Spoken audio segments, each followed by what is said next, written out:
Done with histopath. Rated. Ano? 10 being the highest. Pinahirap? Or like, Parang easy. Parang good okay. siya. Sa left, mga 7 or Both 8. experience siguro for me. Okay. It's an 8. Oo. 8. I'll show you this one. Kambal, mon ami. I'll get the other half.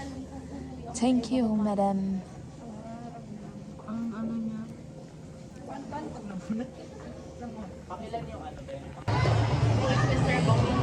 Mr. Boss. That is us after this semester.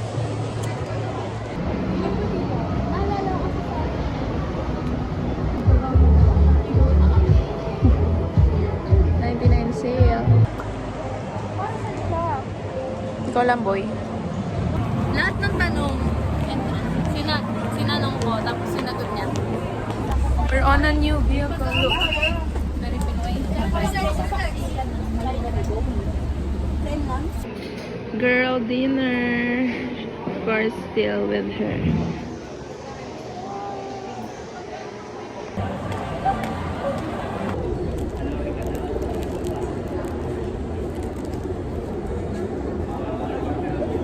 Let's go.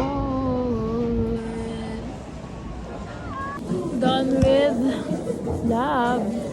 We're preparing for our lab. 100 items. And sabi lama, hirap daw. No makeup again today. Look at my pores and my pimples. Restriction enzyme, also called restriction endonuclease. Done with more bio. May registration.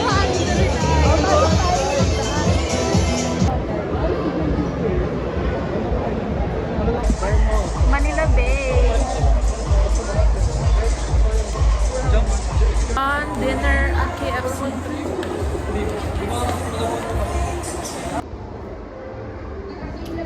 I wonder kung bibili sila.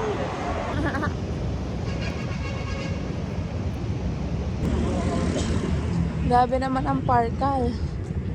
Happy Sunday, girly! Happy Father's Day! Happy Father's Day as well. We're at Low Brand. One huge cup.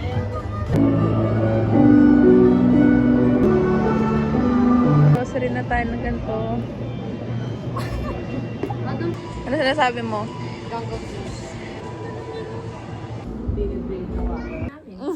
Oo nga, psychologist pala siya. Oh my God! Oh my God! Ano yan? Naka-plastic pa nga, di ba? Kasi kaya ako... Ang taray.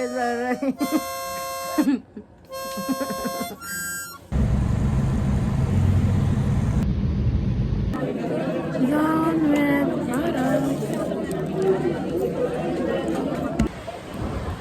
Hangin naman.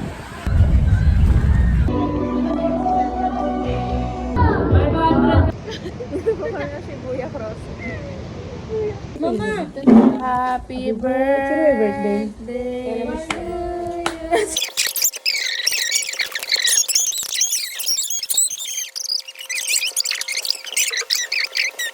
Ang winish ko? Academic comeback! It's June 19, 2025 and I'm gonna be having meditation while naglalaba ako nasa washing machine and alone, I still have a movie exam tomorrow, face to cut. I've missed it way back, so I have to take it. Kasi ayaw ko naman bumagsak. Lord, pasa mo ako, Lord.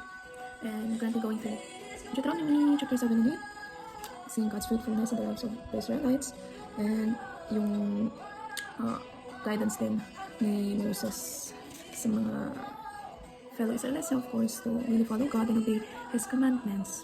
Maganda kasi God really promised prosperity and yung talaga masaganang buhay para sa kanila for His chosen people. And all they have to do is obey and not to have other gods. And I'm wearing this. Sana hindi nyo ako i-bash, friends.